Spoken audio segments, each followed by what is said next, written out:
In 2008, bank and property prices were collapsing around the globe. The Chinese government took action swiftly with a massive stimulus package, which just didn't help stabilize and revive the Chinese economy. It became a lifeline to the world. With a country building a city the size of Chicago every year, sometimes things always don't go as planned. This is China's largest ghost city. China's most deserted ghost town, Kangbashi, Ordos. Would you ever want to live in a deserted city? We all know China is one of the fastest growing countries in the world. With new roads and world-famous infrastructures rising faster than ever, China builds beautiful and diverse cities of culture. While China builds new cities, inhabiting these big cities will take much longer than expected. Hundreds of kilometers west of Beijing, in the arid deserts in Inner Mongolia, is Ordos, China. A new, infamous city was born. With generous roads and gorgeous infrastructures, this city, built from scratch, shocked the world for something they did not quite have: people. This ghost town is called Kangbashi District, infamous for its empty streets, abandoned high-rises, and deserted homes. The question is, why was Kangbashi called a ghost town? Journalists flocked to Kangbashi from the BBC, Al Jazeera, and highlighted the lack of people living in the city. Statements quickly spread, earning a global reputation with many names: a ghost town, dead city, a failed dystopian. This new city soon gained infamous headlines, showcased not for all the things it already had, but for what it lacked, namely citizens. From a town in Inner Mongolia where gleaming buildings built with government money stand empty. Welcome to the city of Ordos, a city of the future. But no one's moved in. The city stands empty. This is what Ordos looked like 2 years ago, a city of the future in the middle of nowhere. To our confusion, no one lived in Ordos. They tell us that almost every single one of these apartment units have been sold, but no one is living in any of them. The building hasn't stopped. Somehow people are convinced that if you keep building, people will come. It's a ghost city with ghost apartments. No host or hostess, just ghost owners. So the incentives in the system are to build.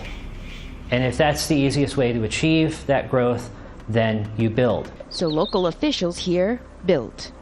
Empty homes, new and neat. Block after block. In 2009, this city was in a constant stream of criticism from international media. According to the media, Kangbashi had been the recipient of a Chinese financial crisis. The international media sensationalized about Kangbashi and commented municipal debt, oversupply, or bankrupt developers to attract readers.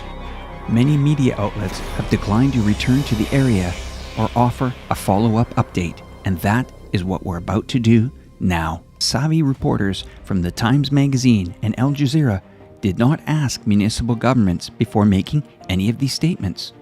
In fact, what was glossed in these reports is only the surface of Kangbashi's progress. The city's construction only began a mere 6 years before. That is not enough time to finish a new city and have it fully populated, something Western media did not understand. In fact, this isn't one of the first time that China got the reputation of a ghost city. Pudong was one of the first ghost cities, now a prominent global financial district of Shanghai. Kangbashi is an urban district of the prefecture-level city of Ordos in Inner Mongolia, China. Built on the wasteland of Inner Mongolia, was constructed to accommodate the number of investors in this booming mining town. During that time, coal and natural gas made Ordos one of the richest places in China. The Chinese government thought Kangbashi was going to be one of the fastest growing cities in China. However, in 2009, plans fell apart due to the Ordos and world financial economic crisis. And now Ordos City, Kangbashi New Area, is frequently described by the news media as a ghost city. This 90 square mile town was built to house 1 million people. The idea behind Kambashi was for it to serve as an administrative center of government offices and Ordos municipality of the middle and upper class residents. Ordos municipality is divided up in various districts, towns, and sub-cities. The most prominent is Dongshan and Kambashi. This modern and futuristic city is perfect. Its only flaw was its ambitious size.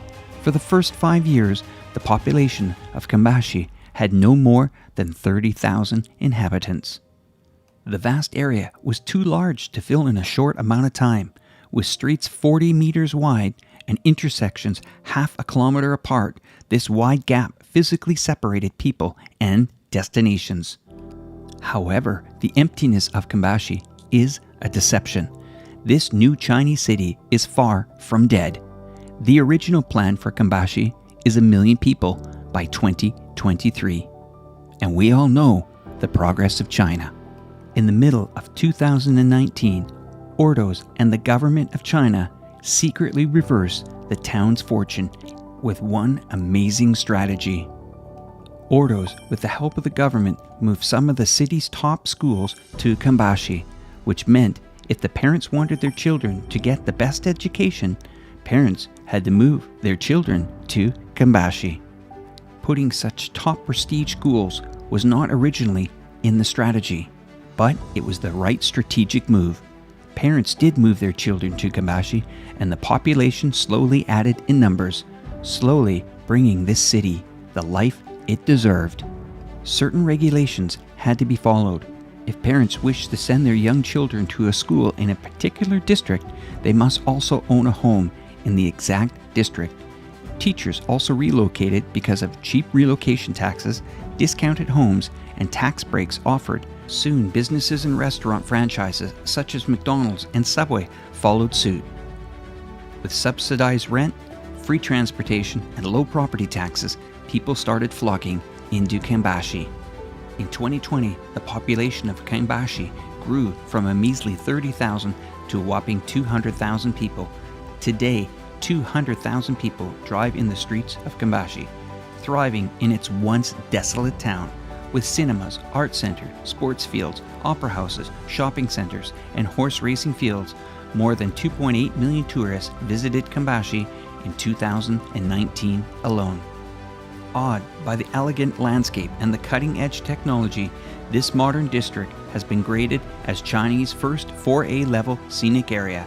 In 2019, about 85% of the condominiums in Kambashi had been sold and have wealthy Chinese and foreign owners. This large city has now expelled its reputation as China's ghost town, thriving in education, business, entertainment, and tourism. The place now has over 4,500 businesses operating 2 plants for electric car productions and 30-story tech tower. So much for calling it a ghost town now. Talk about growth. With the area's ghost town status seemingly shaken off, the local government began approving condominium construction for the first time in 8 years. As many as 10 new projects are set to be green-lighted by the end of the year. However, Kambashi still faces obstacles. Their main challenge?